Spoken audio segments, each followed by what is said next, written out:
Okay, so I guess you could say this is the beginning of my, I don't know, whatever I'm gonna try to do here.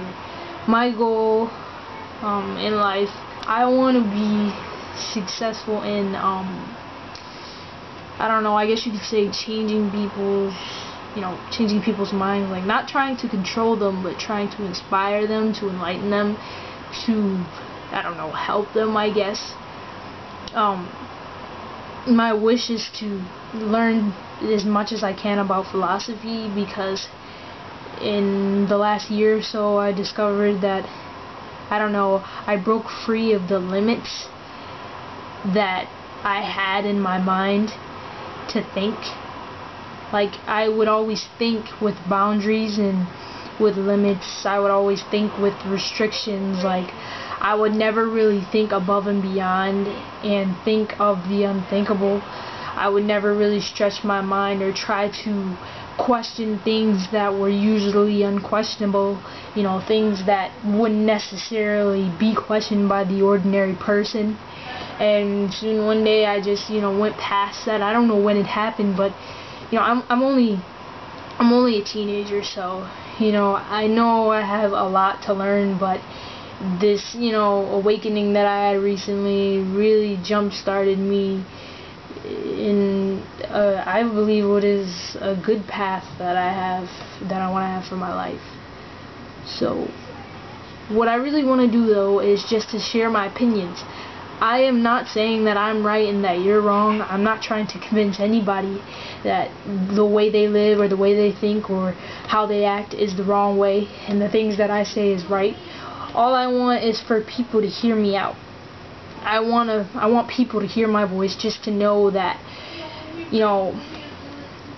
just to sort of take a venture into seeing what I believe, what I see, what my opinions. I just want to share my opinions. That's just how I feel. I have a lot of confidence in myself, and I just feel like I could awaken a lot of people's minds to knowing more than what they limit themselves to knowing.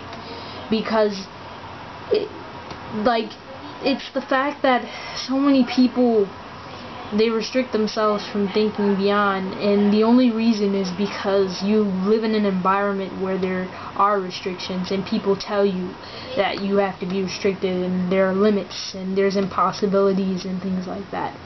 But once you accept that, that's the way that you live your life.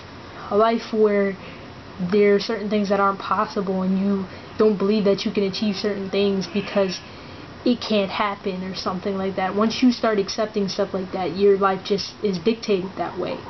And you should never ever give in to feeling that there are restrictions and boundaries to thinking and acting and things like that. Now, I'm not saying, you should go and kill somebody, because that's not really nice. But what I'm saying is, you should always think outside of the box. Like, that's the corny way of saying it.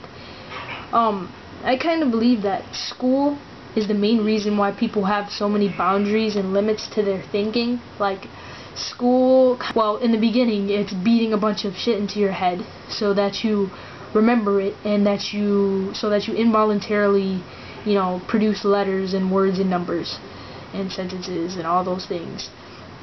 That's useful, of course, because if we didn't have it, we couldn't communicate.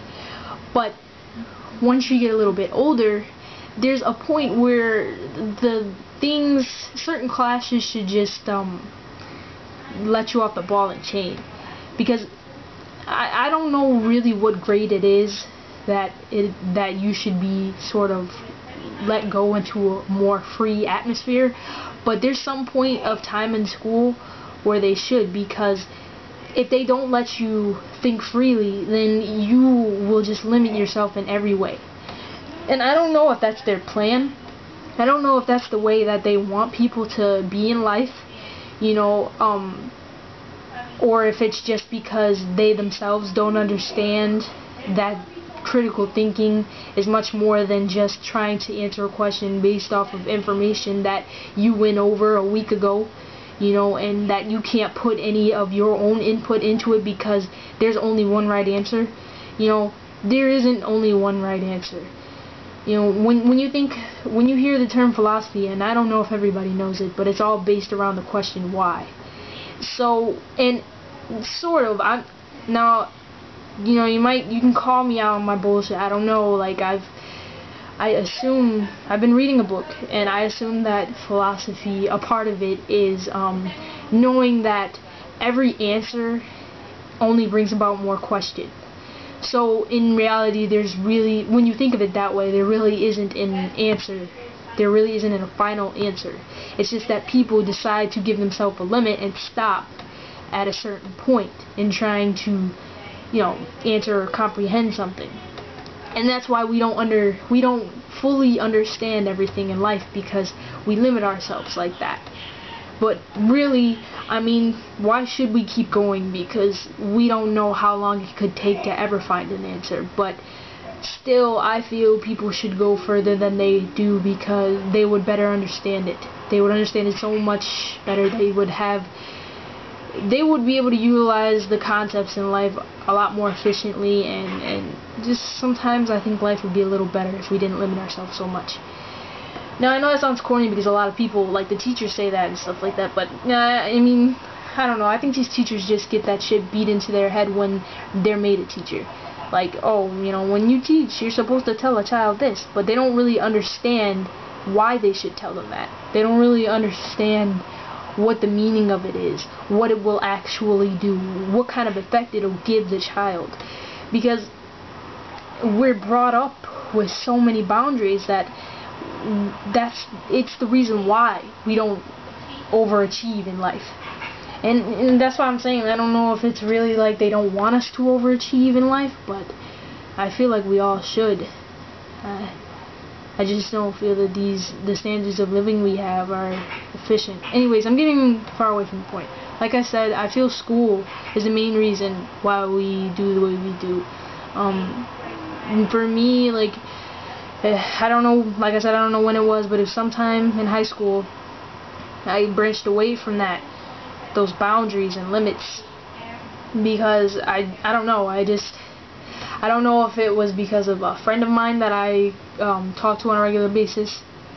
You know, he really thinks that he's already reached that point before I did, and he sort of didn't really like just tell me you should think this way, but in our conversations he sort of guided me to adapt to that sort of behavior, and I'm glad, if that was the case, then I'm glad that he did.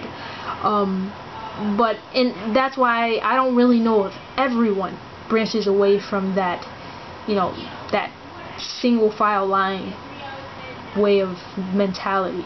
I don't know if everyone reaches that point where they branch away, but my opinion is that they really don't. Not everyone does. Only a few people do, and it's not because they're more gifted. It all depends on the environment. Because, see, and that's the thing too, people say that there are more gifted people in life than this, and like, oh, you know, you're gifted, and when someone says that, they're basically saying that other people opposite of them aren't gifted, and that's not true. It's just all about our environment. It's all about our surroundings, the people we talk to, the way we interact, who we are introduced to, you know, the things we are told, what we believe. Those are the only reasons why some people discover more and some people don't. And then we just quickly jump to conclusions and say, well, they're a failure, and the person who did go further isn't. It's not the fact that there are some more amazing people in life. Everybody's amazing at something. You know, we're all amazing.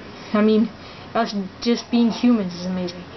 Anyway, so, but yeah, the way I see it, school is, it's necessary to a certain point, but I don't think it should dictate as much of our lives as it already does.